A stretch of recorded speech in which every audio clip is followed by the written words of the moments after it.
In this video, we'll look at where sound comes from, what sound waves are, and the ways that we measure and describe sound waves. To understand what sound waves are and how they work, we'll look at a simple example of an object that emits a sound, a drum. Every time the drum is struck, we hear a familiar sound.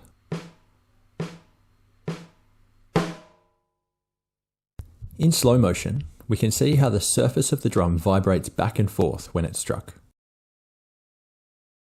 In fact, all sounds are produced by vibrations, whether it's from a musical instrument, headphones, or the human voice.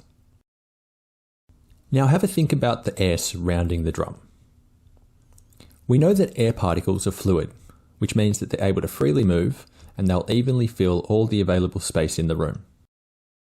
Trillions of particles that, while constantly moving and bouncing around the room very fast, are fairly evenly distributed. They're at equilibrium. So, when the skin of the drum vibrates back and forth, it alternately compresses and expands the surrounding air.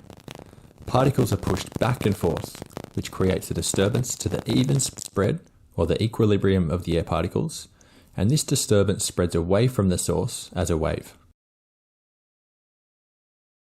Sound waves are a type of compression wave. Compression waves alternately squeeze particles closer together and stretch them apart.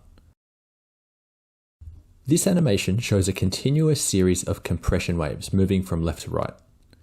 Focus on one of the three red dots to see how the particles oscillate back and forth, but do not continue to move along with the wave. What's important to remember is that as the wave moves through the room, it only temporarily disturbs the air particles. Once the wave has passed, the particles will return to their resting position. So like all waves, sound waves move energy, but not matter. Also worth noting is that in compression waves, the direction of the particle's movement is parallel to the direction of the wave.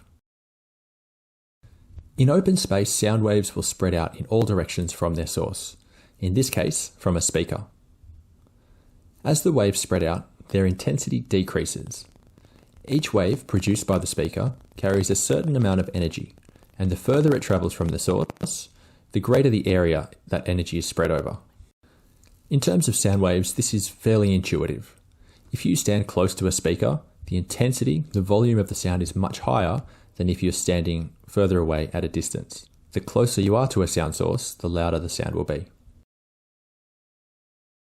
Earlier in this unit, we learnt about features that we use to describe and measure waves, such as amplitude, frequency, and wavelength. These features are also applicable to compression waves, like sound waves, but look slightly different. Unlike transverse waves that have crests and troughs, compression waves are made up of a series of areas where the particles are squeezed closer together. These are called compressions, and areas where the particles are spread apart. These are called rarefactions. Wavelength of a compression wave is most easily measured as the horizontal distance between two compressions. Amplitude of compression waves is the maximum horizontal distance that particles are moved away from their equilibrium position.